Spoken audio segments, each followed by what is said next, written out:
Assalamualaikum warahmatullahi wabarakatuh. Alhamdulillah wassalatu wassalamu ala Rasulillah Sayyidina Muhammad ibn Abdullah wa ala alihi wa sahbihi wa mawalah. La haula wa la quwata illa billah. Bertemu lagi dalam pengajian kitab Risalatus Syam karya Ki Ahmad Abdul Hamid Kendal, yang mana tema kali ini tentang penulisan Al-Quran. Sebelumnya mari kita awali dengan pembacaan umul kitab yang kita hadiahkan kepada Rasulullah, kepada para sahabat, tabi'in, tabi'in, para masyayikh, para muassis Jamiyah Nahdlatul Ulama, guru-guru kita, orang tua kita, leluhur kita, dan saudara-saudara kita yang telah mendahului, dan khususnya mu'alif kitab ini yakni Kiai Ahmad Abdul Hamid Kendal. Al-Fatihah.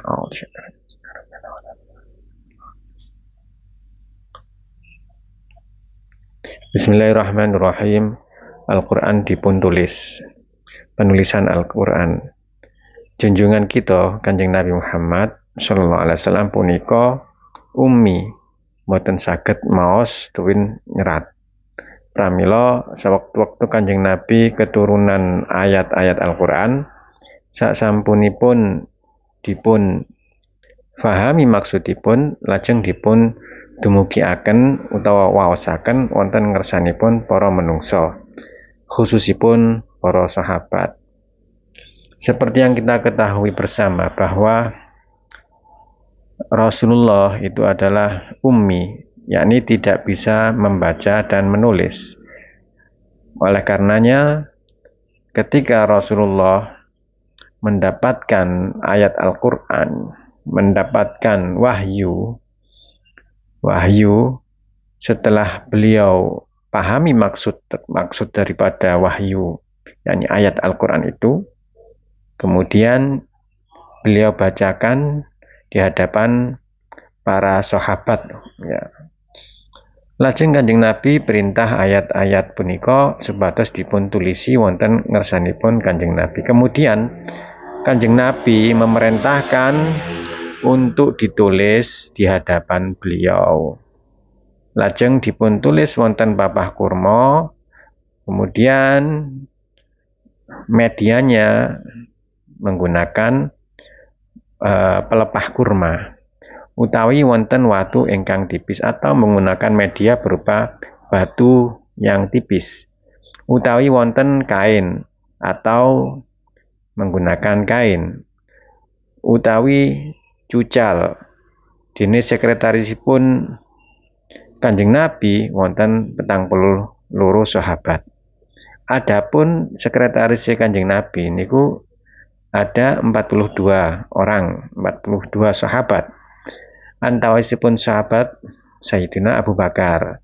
Di antaranya adalah sahabat Sayyidina Abu Bakar, Sayyidina Umar, Sayyidina Utsman, Sayyidina Ali, Amir bin Fuhairah, Ubay bin Ka'ab, Sabit bin Qais bin Syams, tuin sanes-sanesipun, dan lain-lain. Dene ingkang dados penulis harian nggih punika, sedangkan yang menjadi penulis harian yaitu Muawiyah bin Abi Sufyan, tuin Zaid bin Sabit, juga Zaid bin Sabit. Saben-saben dinten khusus nulise wahyu ingkang dipun tampi Kanjeng Nabi. Mereka menulis secara khusus wahyu-wahyu yang diterima oleh Kanjeng Nabi. Wahyu punika dipun tulis rangkep kalih. Wahyu itu ditulis double nggih. Dua rangkap dua ngoten. yakni yang ori dan duplikat. Saksampunipun rampung dipun tulis, lajeng dipun waos wonten ngersanipun Kanjeng Nabi, perlu dipun cocokaken. Setelah selesai ditulis, kemudian dibaca di hadapan Rasulullah supaya dikoreksi kembali apakah sesuai ataukah belum. Menawi sampun cocok, lajeng nuskhoh wau ingkang orisinil utawa asli dipun simpen Kanjeng Nabi. Apabila memang sesuai, cocok, maka naskah itu yang asli disimpan oleh Rasulullah. Ingkang duplikat, sedangkan yang duplikat yakni turunan dipun simpen wonten penulisipun, disimpan oleh penulisnya. Ya, yang kebetulan kalau penulisnya itu adalah seperti Zaid bin Sabit itu maka ya disimpan sama Zaid bin Sabit. Di situ nanti yang kopiannya atau salinannya. Saben-saben ayat ingkang dipun tampi Kanjeng Nabi punika boten tertib. Setiap ayat yang diterima oleh Rasulullah itu tidak tertib. Kados dene isi Al-Qur'an sapunika, seperti yang kita ketahui isi Al-Qur'an sekarang ya. Pramila saben-saben Kanjeng Nabi nampi ayat lajeng merintahaken dhateng penulisipun. Oleh karena itu setiap Rasulullah menerima ayat lalu beliau memerintahkan terhadap para sahabat untuk menuliskannya. Yen ayat punika kedah dipun sambungaken ayat punika, supaya ayat itu disesuaikan, sambungkan dengan ayat yang selanjutnya. Mila sejatosipun susunan tertibipun ayat-ayat Al-Qur'an kados sapunika sampun dipun atur dening Kanjeng Nabi. Oleh karena itulah sesungguhnya ya, susunan tertib ayat Al-Qur'an yang sekarang kita ketahui itu sebenarnya sudah diurutkan sesuai instruksi daripada Rasulullah. Ingkang hakikatipun saking ngersah dalam Gusti Allah, yang mana hakikatnya itu ya tentunya juga mengikuti atau tunduk terhadap perintah daripada Allah Ta'ala. Nalika zamanipun sahabat Abu Bakar, ya ini titik ya, ketika di zaman Abu Bakar, tulisan-tulisan Al-Qur'an ingkang wonten papah kurma utai watu utai kain dipun kempalaken dados tunggal kitab. Jadi di zaman Abu Bakar, di zaman sahabat Abu Bakar, tulisan-tulisan Al-Qur'an yang berada di pelepah kurma atau batu atau kain ini dikumpulkan lalu dijadikan dalam satu kitab atau mungkin masuk era-era kodifikasi. Dipun susun tertib kados dene nalika temurunipun Al-Qur'an saking Lauhul Mahfuz. Disusun secara tertib seperti halnya turunnya Al-Qur'an dari Lauhul Mahfuz dateng Baitul Izzah. Menuju Baitul Izzah sak glondong ya, satu kitab penuh 3 doso juz, 30 juz sampun tertib ayat tuwin suratipun yang berurutan yang tertib ayat juga suratnya. Dipun simpen wonten ngersanipun sahabat Abu Bakar yang kemudian disimpan di rumah sahabat Abu Bakar ngantos dumugi seda sehingga beliau meninggal, sampai beliau meninggal. Lajeng dipun simpen sahabat Umar, kemudian disimpan oleh sahabat Umar. Lajeng kasimpen Siti Hafsah, kemudian disimpan oleh Siti Hafsah.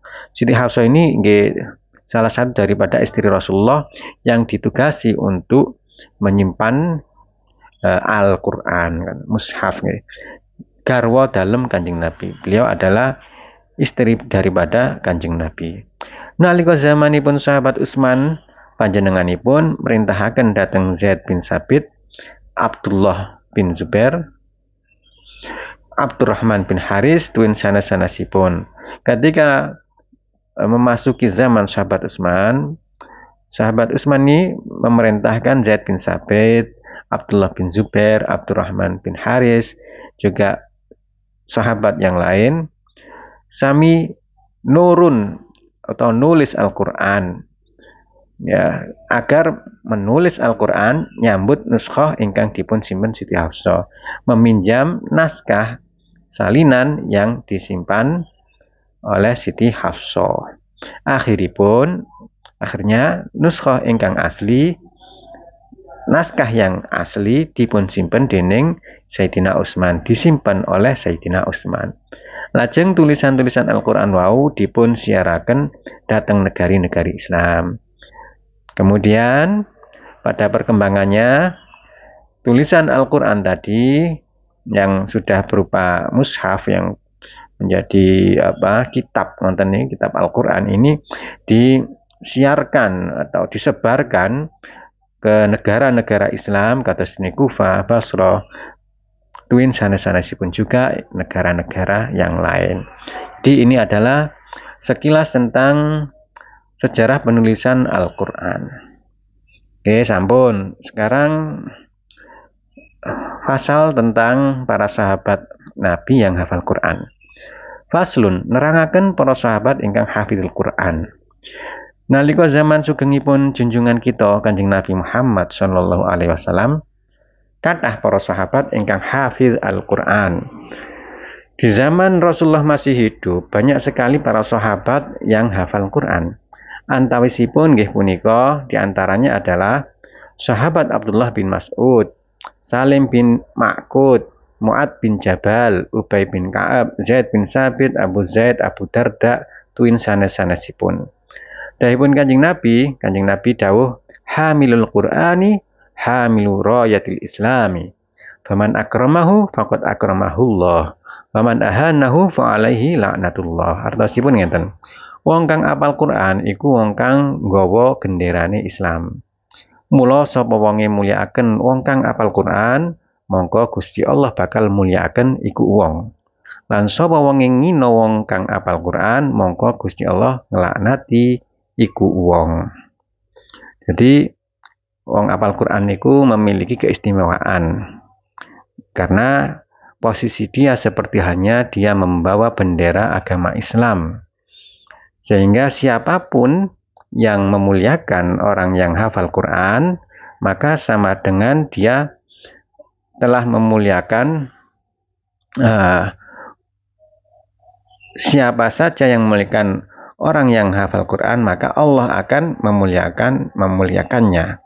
Dan siapa yang menghina orang yang hafal Quran, maka Allah akan menghina atau melaknatnya.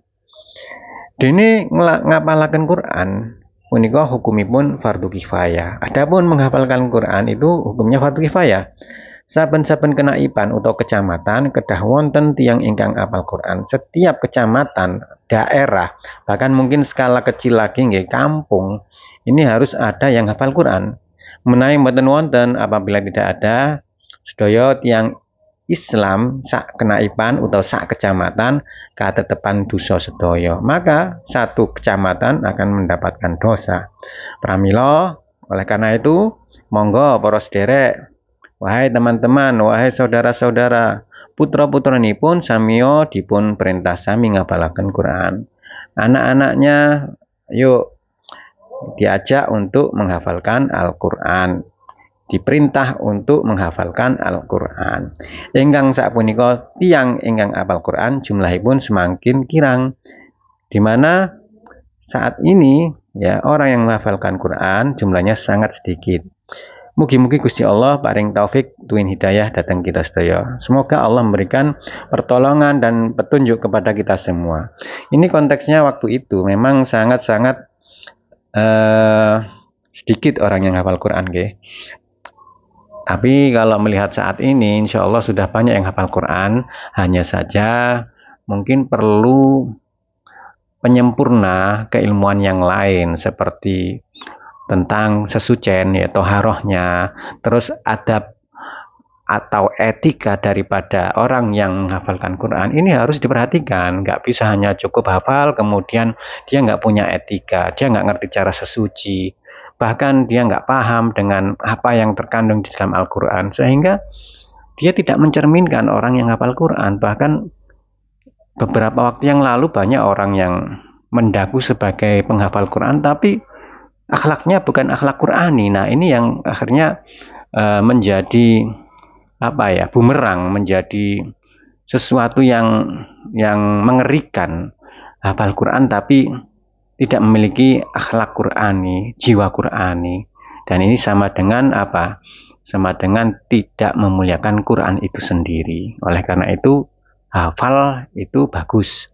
Tapi menjaga tata krama, akhlak, kemudian menjaga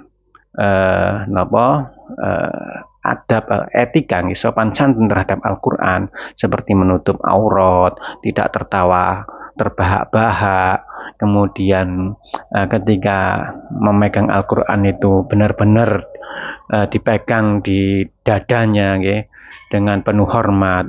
Ini harus benar-benar prioritaskan. Bukan hanya sekedar apal, terus nekek Qur'ane sak penake dhewe, ditekek nang cedhek sikil, kemudian ditumpuki koran, ditumpuki buku-buku sing liyane. Nah, ini malah mboten sesuai ngoten niku. Mungkin itu saja yang bisa saya sampaikan.